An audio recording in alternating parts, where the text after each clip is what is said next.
আজকের এই বিশ্লেষণে সবাইকে স্বাগতম।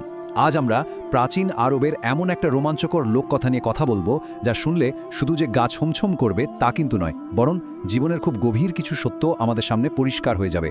৩ চোর আর ৩টে অদ্ভুত কবরের এই গল্পটা আমাদের শেখাবে সম্পদ, লোভ আর আত্মশুদ্ধির আসলে সত্যিকারের অর্থটা কি। শুরুতেই একটা দারুণ প্রশ্ন মাথায় আসতে পারে, তাই না? চরম লোভ যখন একেবারে চরম সত্যের মুখোমুখি হয়, তখন ঠিক কী ঘটতে পারে? আজকের এই আলোচনায় আমরা মূলত এই প্রশ্নটারই উত্তর খুঁজব। একটা দুর্ধর্ষ চুরির ঘটনার মধ্য দিয়ে আমরা দেখব কিভাবে মানুষের ভেতরের অন্ধকার আর সত্যের আলো একেবারে মুখোমুখি সংঘর্ষে লিপ্ত হয়। মরুভূমির ৩ চোর। কাহিনীর শুরুটা হচ্ছে প্রাচীন আরবের এক ভীষণ জমজমাট শহরে, যেখানে বাস করত কুখ্যাত ৩ চোরের একটা দল। পুরো শহর তাদের ভয়ে তটস্থ থাকত।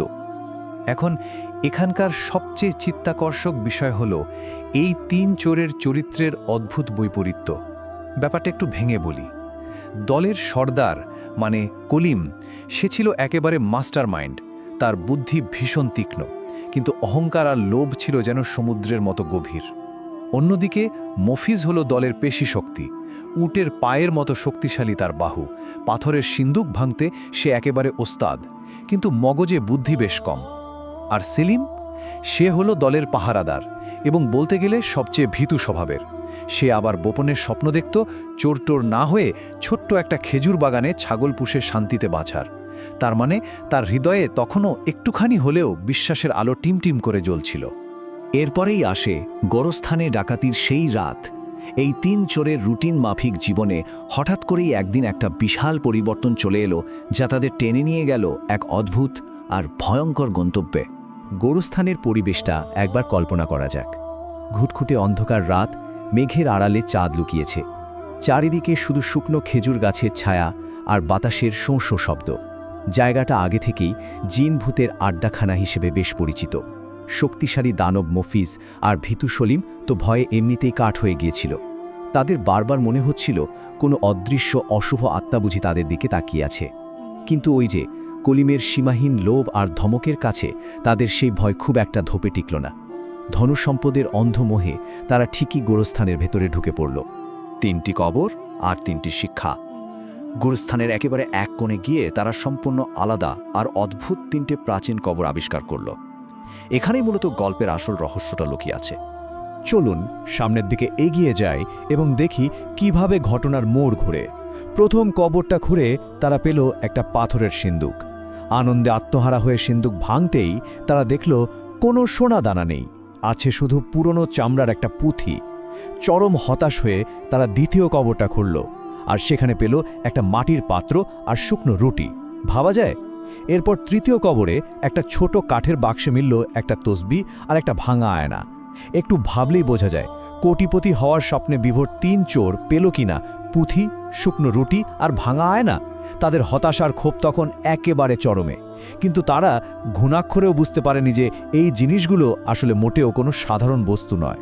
প্রথম কবরে পাওয়া ওই চামড়ার পুঁথিটিতে আসলে একটা অত্যন্ত তাৎপর্যপূর্ণ হাদিস লেখা ছিল, যদি আদম সন্তানের জন্য স্বর্ণে ভরা একটা উপত্যকা থাকে, তবে সে আরও 2টো উপত্যকা চাইবে। আদম সন্তানের পেট মাটি ছাড়া আর কিছু দিয়ে ভরবে না, আর যে তাওবা করে আল্লাহ তার তাওবা কবুল করেন। এই কথাগুলো কলিমের ওই অহংকারী আর লোভী মনে যেন প্রথম হাতুড়ির ঘা মারল। সে ভীষণ বিরক্ত হলেও তার ভেতর একটা জোরালো ধাক্কা ঠিকই লাগল। অন্যদিকে ভীতু সলিম মনে মনে এক অদ্ভুত স্বস্তি পেল। সে বুঝতে পারল এই কবরগুলো তাদের ধ্বংস করতে নয়, বরং কোনো অলৌকিক বার্তা দিতেই এখানে রয়েছে।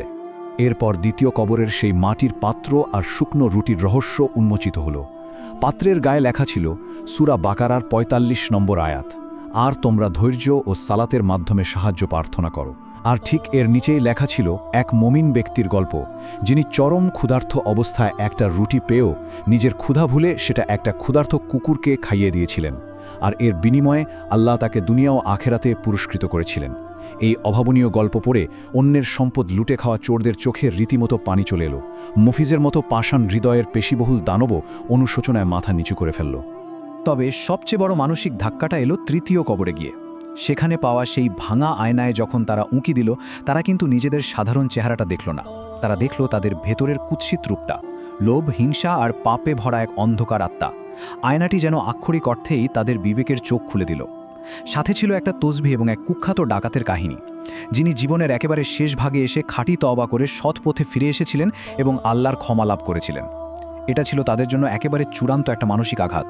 তৃতীয় কবরে তসবিহরের ঠিক নিচেই আরেকটি হাদিস লেখা ছিল, সত্যবাদিতা পুণ্যের দিকে পরিচালিত করে, আর পুণ্য জান্নাতের দিকে পরিচালিত করে, আর মিথ্যাচার পাপের দিকে পরিচালিত করে, আর পাপ জাহান্নামের দিকে পরিচালিত করে। এই অমোঘ বাণী তাদের অপরাধী মন মানসিকতাকে মুহূর্তের মধ্যে সম্পূর্ণ গুড়িয়ে দিল।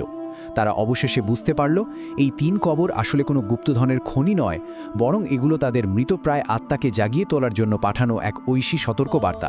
পকেটের সোনার চেয়ে আত্মার শুদ্ধি যে কত বড় সম্পদ, সেটা তারা একেবারে মর্মে মর্মে উপলব্ধি করল। একটি চূড়ান্ত রূপান্তর। তাদের জীবনে শুরু হলো সম্পূর্ণ নতুন এক অধ্যায়ের। আর এটি চমৎকারভাবে তুলে ধরছে কিভাবে সত্যিকারের অনুশোচনা একেবারে তাৎক্ষণিক কর্মে রূপান্তরিত হয়। ভোরের আলো ফোটার সাথে সাথেই তারা খাঁটি মনে তওবা করল। এরপর সকাল হতেই তারা শহরে ফিরে গেল, তবে চুরি করতে নয়, বরং যাদের তারা এতদিন ঠকিয়েছিল তাদের কাছে গিয়ে অশ্রুসিক্ত নয়নে ক্ষমা চাইতে। আর এরপরই শুরু হলো তাদের ভবিষ্যতের এক নতুন অধ্যায়, শত উপায়ে জীবিকা নির্বাহের অধ্যায়। তারা শুধু মুখেই তওবা করেনি, বরং নিজেদের কাজের মাধ্যমে সেটা প্রমাণ করে দেখালো। তাদের এই পরিবর্তনের চিত্রটা সত্যি বলতে ভীষণ অনুপ্রেরণাদায়ক। একসময় সেই ধূর্ত মাস্টারমাইন্ড কলিম হয়ে গেল একজন সৎ দোকানদার। নিজের সততা আর পরিশ্রম দিয়ে সে মানুষের বিশ্বাস অর্জন করল। দলের পেশি শক্তি সেই ভয়ঙ্কর মফিজ শুরু করল কৃষিকাজ। কড়া রোদে পুড়ে জমিতে ঘাম ঝরিয়ে তার মনে হতে লাগলো যেন এই ঘামের সাথেই তার অতীতের সব পাপ ধুয়ে মুছে যাচ্ছে।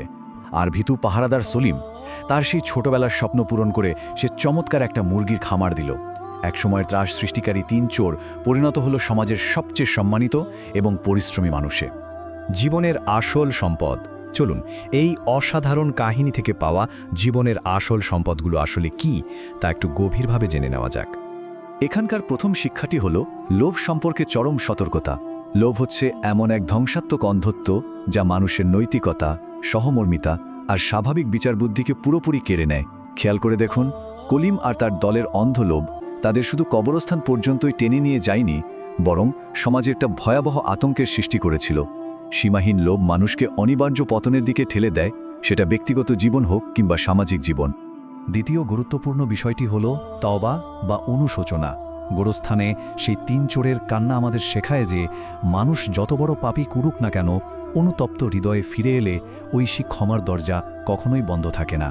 তবে হ্যাঁ, তওবা মানে কিন্তু কেবল মুখে ক্ষমা চাই বলা নয়, বরং এটি হলো হৃদয় থেকে আসা এক গভীর অনুশোচনা এবং নিজেকে পুরোপুরি শুধরে নেওয়ার এক অবিচল সংকল্প। তৃতীয় শিক্ষাটি হল তাকওয়া এবং তাওয়াক্কুল, যার মানে হল সৃষ্টিকর্তার প্রতি ভয় এবং তার পরিকল্পনার উপর পূর্ণ ভরসা রাখা।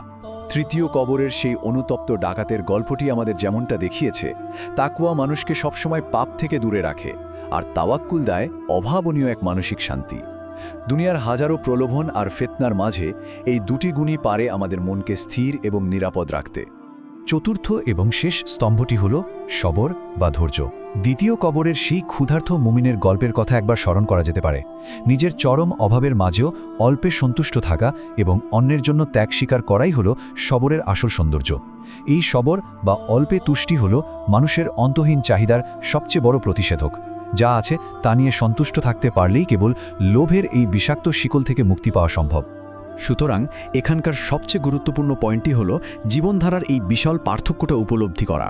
অতীতের দিকে তাকালে দেখা যায় তাদের জীবন পরিচালিত হতো অন্তহীন লোভ আর সারাক্ষণ ধরা পড়ার ভয়ে, অথচ তাদের নতুন জীবন পরিচালিত হচ্ছে ধৈর্য এবং সৃষ্টিকর্তার উপর পূর্ণ ভরসার মাধ্যমে। অপরাধের অন্ধকারে যে ভয়ঙ্কর মানসিক অশান্তি ছিল, সততার আলোতে তারা সেখানে খুঁজে পেল এক অনাবিল প্রশান্তি। পরিশেষে একটা গভীর প্রশ্ন রেখে যেতে চাই।